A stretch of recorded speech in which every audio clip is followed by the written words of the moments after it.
Saya bisa mencapai panen itu 70 sampai 80 ribu. 70 sampai 80 ribu satu siklus ya Pak ya? Satu siklus.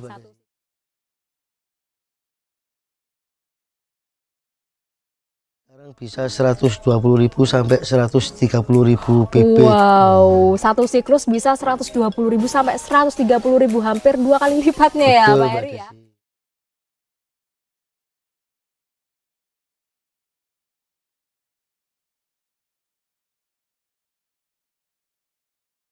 Di sini sudah ada Pak Heri, peternak sukses pembenihan lele di Probolinggo.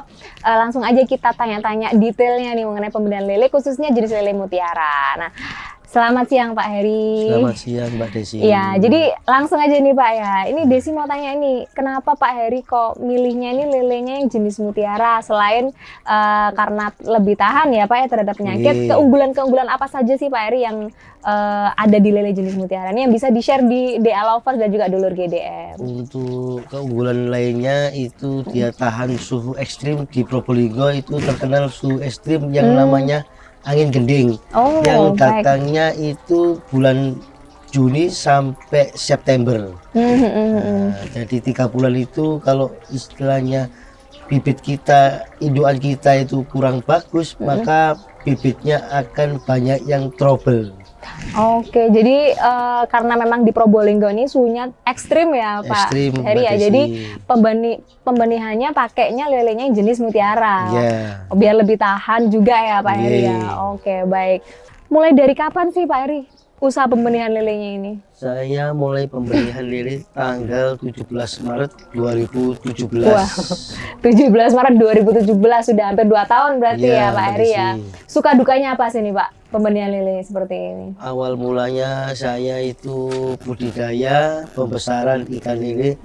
Habis itu saya itu ingin melanjutkan pembelihan lewat ikan lele yang saya beli indukan di Balai Benih Induk Kepanjen, Malang, Jawa Timur.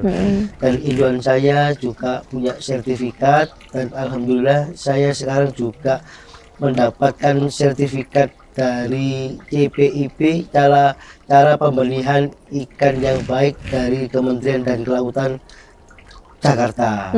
Sudah ada sertifikatnya ya. Iya, Excellent ya kalau nggak salah ya Pak Excellent, Heri ya. Mbak Wah, Desi. hebat banget. Kalau nggak salah dulunya itu sering banyak yang mati ya Pak Heri ya untuk benih Mbak. lelenya ya. Betul, Mbak Karena Desi. memang suhunya ekstrim sekali, dan juga alhamdulillah sekarang ini sudah ada perkembangan Iya, yang betul. lebih baik untuk pembenihannya. Nah, dari tanggal 17 Maret 2017 sampai detik ini sudah total berapa kolam Pak Heri?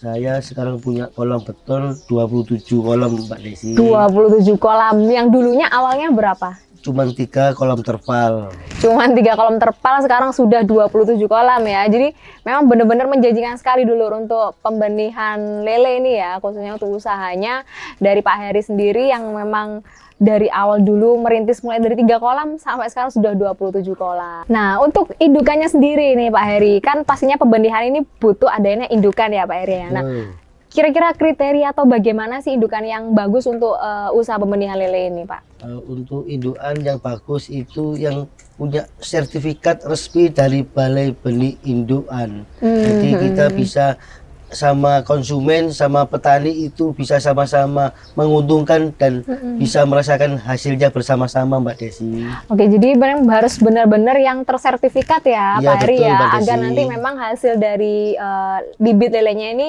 sudah dijamin kualitasnya. Betul, Mbak gitu Desi. ya Pak. Nah, itu tadi indukannya harus tersertifikat ya Pak Heri ya. Nah, untuk langkah selanjutnya ini bagaimana Pak Heri? Untuk langkah selanjutnya kita pilih indukan pejantan sama indukan betina. Kita itu kuras kolam lebih dahulu, cari indukan yang betina yang sudah matang gonat dan yang pejantan yang sudah siap untuk memijahkan Si di tempat betinanya. pemijahan. Oke. Nah, habis itu baru tunggu nanti jam 1 sampai jam 4 pagi itu akan proses pemijahan secara alami induan antara betina sama pejantan Mbak Desi. Berarti alami ya Pak ya, nggak Alami. pakai obat-obatan perangsang gitu ya Tidak Pak pakai ya? Mbak Desi. Oke, baik. Untuk selanjutnya nih lagi nih Pak Heri. Setelah di pekerjaan jam 1 sampai jam 4 pagi, Iya. langkah selanjutnya? Untuk langkah selanjutnya kita tengok dulu kolamnya, apakah di ujung itu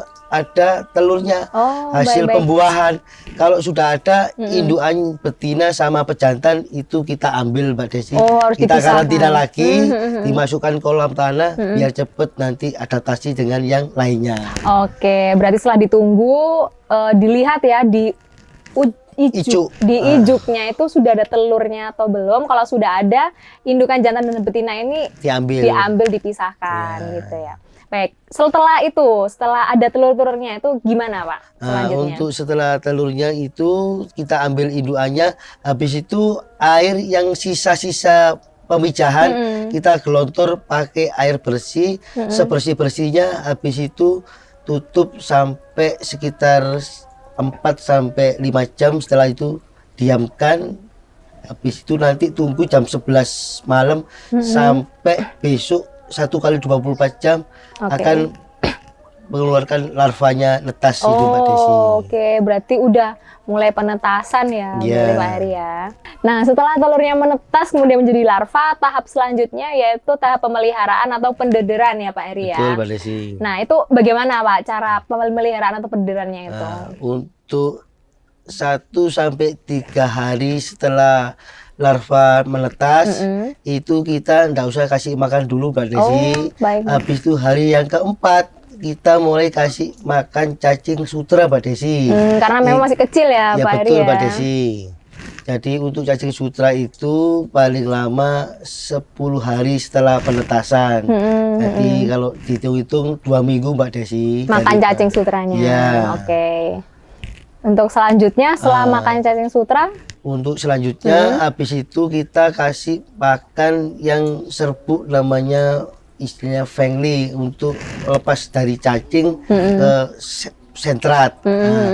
Habis itu kita 10 hari lagi kita grading Mbak Desi.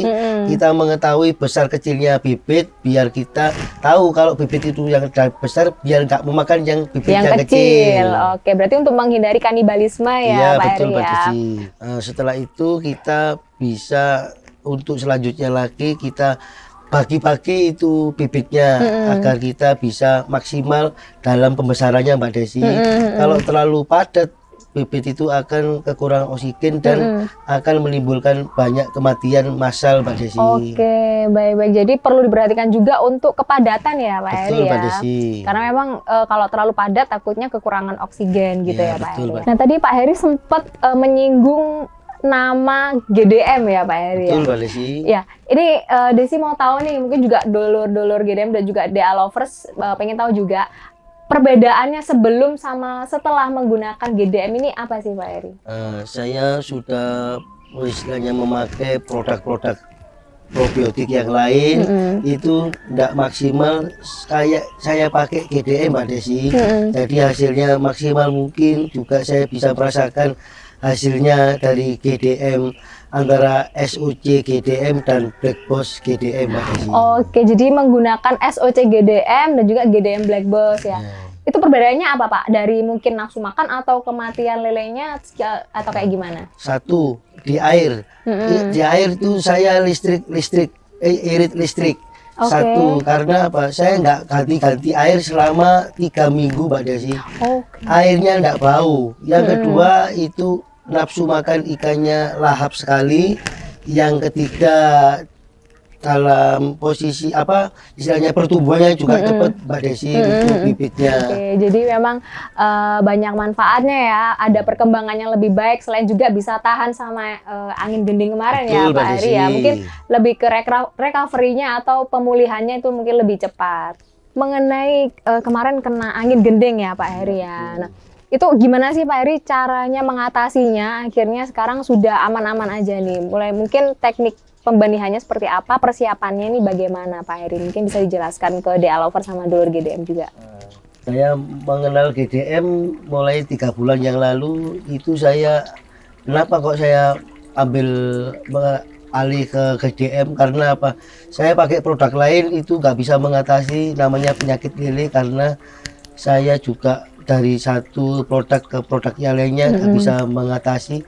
Akhirnya saya beralih ke GDM. Alhamdulillah sekarang ikan saya, bibit saya banyak yang istilahnya keluar dengan sehat. Alhamdulillah petaninya juga puas gitu Mbak Desi. Alhamdulillah, berarti sudah ada perkembangan yang lebih baik ya Pak Heri ya dengan menggunakan GDM, yang mana sebelumnya sudah coba produk-produk lain tapi belum bisa membantu permasalahannya Pak Heri gitu ya. Betul. Untuk aplikasinya sendiri nih Pak Heri, SOC GDM ini cara aplikasinya gimana biasanya Pak Heri? Nah, ini saya aplikasikan ke kolam saya itu SOC GDM sama GDM Black Boss itu saya kasih ke kolam itu, saya aplikasikan 2 kolam Mbak Desi. Iya. Itu 2 tutup botol GDM Black Boss sama 4 tutup botol SOC GDM itu saya aplikasikan satu kolam Mbak Desi. Berarti kalau saya bikin 2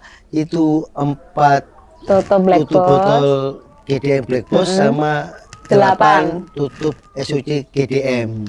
Oke, itu berapa hari atau berapa minggu sekali Pak Heri? Saya aplikasikan, saya tambahi itu 5 hari sekali Mbak Desi. Kalau Oke. itu 4 hari sekali saya tambahi, lihat kondisi airnya Mbak Desi. Gitu. Nah, selain di air kolam, apa juga dicampur ke pakan ini Pak Heri? Betul Mbak Desi, saya di air kolam juga aplikasikan, saya juga aplikasikan ke pakan Mbak Desi. Jadi sama-sama bisa saya aplikasikan semuanya Mbak Desi. Oke.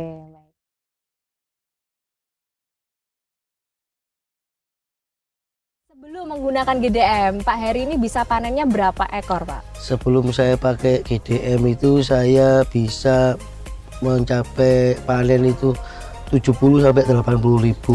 70 sampai 80 ribu satu siklus ya Pak ya? Satu siklus, Mbak Satu Desi. siklus itu sebelum pakai GDM. Betul, Mbak Nah, Desi. Oke, nah setelah menggunakan GDM, sekarang bisa panen berapa Pak? Sekarang bisa 120 ribu sampai 130 ribu bibit. Wow, satu siklus bisa 120 ribu sampai 130 ribu, hampir 2 kali lipatnya ya Betul, Pak Mbak Heri ya. Desi. Wah, berarti memang GDM ini mantap sekali dulur, karena untuk di pembenihan lele saja ini sudah kelihatan sekali keuntungannya yang bisa terlihat dari hasil panenannya yang Betul. hampir 2 kali lipat perbedaannya. Nah, untuk penjualannya, jadi kalau misalnya dijual nih panenannya yang sekarang ya Pak Heri Betul ya, Mbak Desi. uangnya didapat berapa sih Pak? Untuk uangnya itu sekitar 7 sampai 8 juta Mbak Desi. Wah, keuntungan dalam pendapatan ya, pendapatan dalam satu siklus 7 sampai 8 juta rupiah.